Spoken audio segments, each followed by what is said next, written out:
I just want to talk about what is now the most successful video in the history of the channel. Yes. But And it was it's of all things a review of a 60-year-old cartoon. yes, an off the cuff, thrown in at the last minute review of the old Hanna-Barbera cartoon Johnny Quest. Yeah. So, but yeah, like it blew up. We got a whole bunch of new subscribers. So, hey, thanks everybody for signing up. We hope we hope you enjoy us and stick around. That's enough time to kill. I've managed to get my stuff moved over. All right. But the thing I want to kind of address is a couple of. So first off, a lot of people shared their great memories about how this show was. Every cartoon has the opportunity to be somebody's introduction to the world of imagination, which is awesome. Yeah. And I would say overall, this is a cut above. I can't think of any cartoon that was technically better on TV at the time. Yeah, except for maybe Scooby-Doo. I would say that this is just from like a production level, probably better than Scooby-Doo, but Scooby-Doo is like the competition. Yeah. And there's a reason that Hanna-Barbera had like, 70-80% of the cartoon market buttoned down at its peak. Yeah, pretty much. Yeah.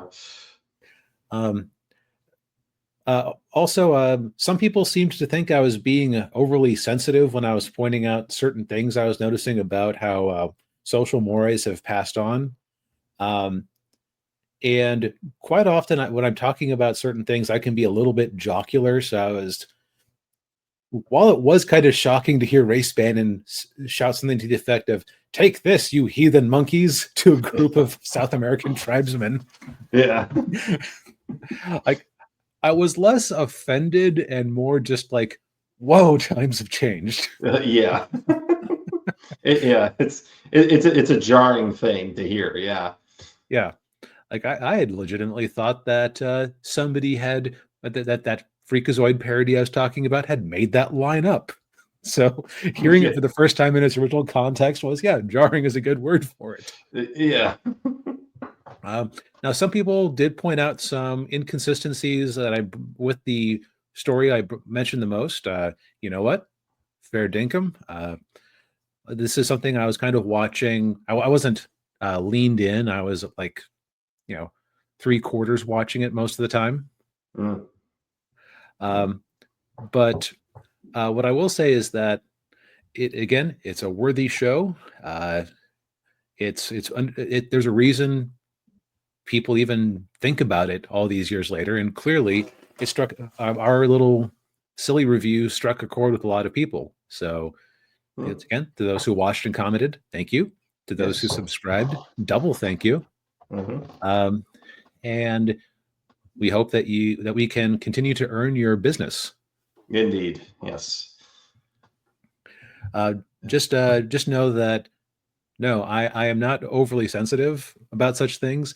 Part of it is like, imagine I was a food critic, and I know that there is a subset of people out there who hate green peppers in their food.